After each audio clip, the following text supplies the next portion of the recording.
என் அன்பானவர்களே, நம்முடைய பிதாவாகிய தேவனாலும் கர்த்தராகிய இயேசு கிறிஸ்துவினாலும் உங்கள் ஒவ்வொருக்கும் கிருபையும் சமாதானமும் உண்டாவதாக.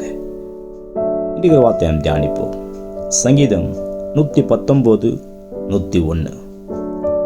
உம்முடைய வசனத்தை நான் காத்து நடக்கும்படிக்கு சகல பொல்லாத வழிகளுக்கும் என் கால்களை விலக்குகிறேன். இன்றைய சமுதாயத்தில் அநேக பொல்லாத காரியங்களினாலே சோதிக்கப்படும் போது அந்த பொல்லாத காரியங்களினால் இழுக்கப்பட்டு அதுக்குள் விழுந்து தங்களுடைய வாழ்க்கையை நாசமாக்கிக் கொள்கிறார்கள்.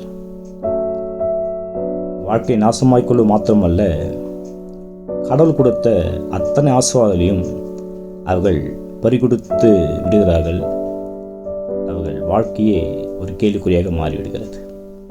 ஆனால் வசனத்தை காத்துக்கொள்கிற மனிதனோ சகல பொல்லாத வழிகளுக்கும் தன் காலை விலக்குகிறான். எந்த ஒரு பொல்லாப்பும் இவனை ஈடுத்துவிட முடியாது. ஏனென்றால் பொல்லாப்பை விட தேவன் அவனுக்கு கொடுக்கும் அறிவும் ஞானமும் அதிக சக்தி வாய்ந்ததாக இருக்கிறது என்ற வசனத்தை காத்துக்கொள்கிறான். வசனத்தை காத்து கொண்டிருக்கிறபடினாலே அவனுடைய கால்களை பொல்லாப்புக்கு விலக்கி காத்துக்கொள்கிறான். பாவத்தின் மேலே வெற்றி பெறுகிறான். ஆகவே வசனத்தை காத்துக்கொள்ளும் போது நமக்கு நல்வழி தெரிகிறது, நல் பாதையில் நடக்க ஆரம்பிக்கிறோம், நல்ல வாழ்க்கையை அமைத்துக் கொள்கிறோம். கடவுள் கொடுக்குற எல்லா ஆசீர்வாதத்தையும் பெற்று நான் வெற்றியோடு வாழ்கிறோம். ஆகவே வார்த்தையை காத்துக்கொள்ளுங்கள்.